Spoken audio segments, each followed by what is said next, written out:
So I'm Nathaniel, I'm co-founder at Axel. We've spent the last 6 years or so looking at how to use the perception, analyze the perception of various populations and how to use that to understand and identify socio-political risks, working in predominantly conflict-prone and politically fragile environments. So how do you, what are the main ways to gather that data? You do focus groups, you can hold consultations, interviews, and obviously you can do in-person surveys and other large-scale online surveys. So that's kind of a bit of context. If you look at maybe a typical example of an online survey, it might look something like this. You might have various different types of questions um, that can be asked. So for this kind of typical survey, what do you think is the most richest and deepest bit of information? Everyone's on mute, so I'll tell you the answer. It's the free text part at the end. Um, Traditionally, this was really valuable, but it was kind of used anecdotally. It's very hard for data analysts to clean and manipulate this data, to analyze it, synthesize it, because it's a different structure every time. It might have typos. And it's very hard to fit into a standard spreadsheet. But now AI is very adept at analyzing that, as Anastasia just shown. And so we can start to use that data a bit more than some of these other binary choices. And so where else might there be lots of rich and deep insights like that? A place we know and love or probably hate is social media. Um, you have many different formats, you have different languages, you have emojis, you have photos, videos. Now we can actually analyze all of that to a very high precision. And it's obviously not perfect, but it does a very, very good job. Um, and so what we've done at Axel is we've created an AI agent called Arc.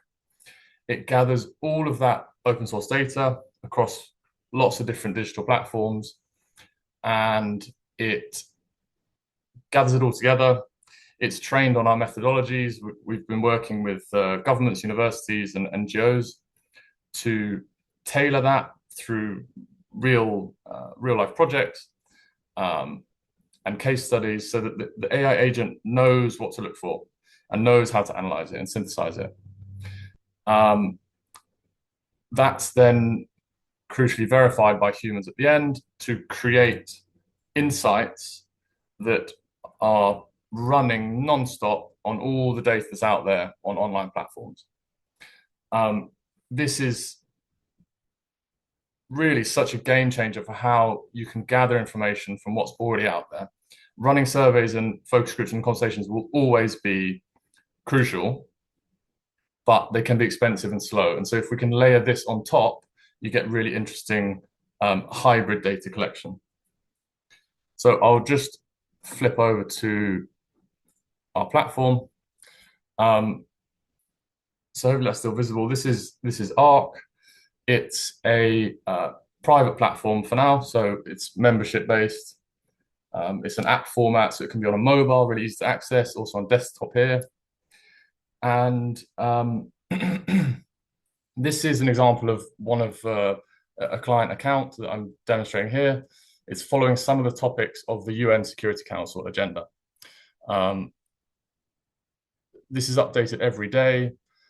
Even though there's ongoing information online, social media, you still have to set a kind of temporal period for which you want to analyze. Because otherwise, every 5 minutes, if you picture these as kind of news articles that's coming out from that social media data, every 5 minutes they would change, and they would be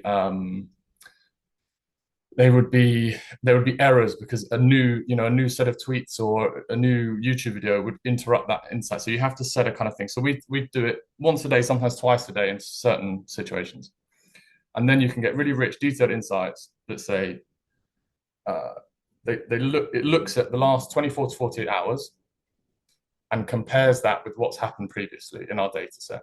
And so it says, what are the changes that are happening? Now, this is not to identify what is happening. This is to identify what the population think about what is happening.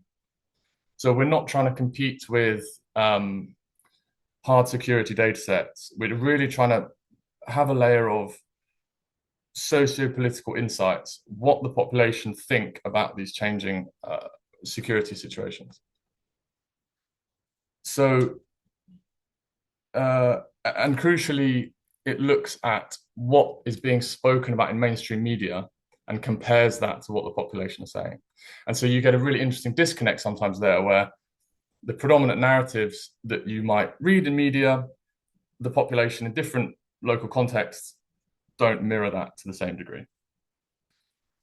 And as I mentioned, this looks through all sorts of different online platforms, so Facebook, Twitter, YouTube, and analyze that information. If we jump into one, so this is on El Obeid. El Fasher has become the population's predictive lens for El Obeid. So they're comparing the new situation at El Obeid to what happened in Al Fasher. The population is increasingly narrating El Obeid through Al Fasher, using the earlier city's fate as an interpretive template rather than reporting it on its own terms. This is population-generated analytical frame,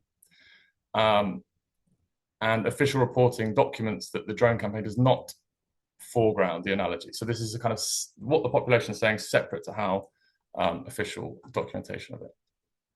And this is something that's kind of emerged in the last 48 hours. So then the structure of these insights, and this is, as I said, generated from the AI agent, verified by a human analysis. It looks at public perception. So what are they saying? There are three different frames. They are appealing to the leadership. Do not let this follow El Fasher's path. This is some examples of the information in the data set. Some examples of suspicion. Was El Obeid sold out? It talks about topics that are frequently coupled together. So the responsibility or competence of the army. And it looks at what's absent. It can see what's in the media and it can see what's not being spoken about here and mentioning that. It also goes into detail about how it's being said. It's not just what's being said, but how is it being said? What are the frames with which these things are being said in? What are the polarization signals? Is it a universal agreement, or is there contention on what is being said and why? It also can look at the account type. So are these are, in this case, this is bottom heavy. This is small accounts, less than 10,000 followers. And it looks at whether it's coordinated, whether it's a bot activity. And it can see that this coordination is low. And it can do that by looking at so-called clonal blocks and saying, these are copy and paste text fragments or photos that are visible in multiple different posts. And then it looks like, okay, this is a coordinated disinformation campaign or whatever it might be. And then it gives some information on how confident is it about this insight. And so I think I've got a minute left. Hopefully that gives you a flavor for the kind of distilled insight that hopefully helps practitioners and policymakers understand what the population is thinking. And we summarize this in a daily brief that talks about what are the sustained narratives, what are some of the emerging narratives, and which narratives are decaying in the data set in this time period. And so that is really supposed to be really practically driven insights, rich data from social media. Thank you so much.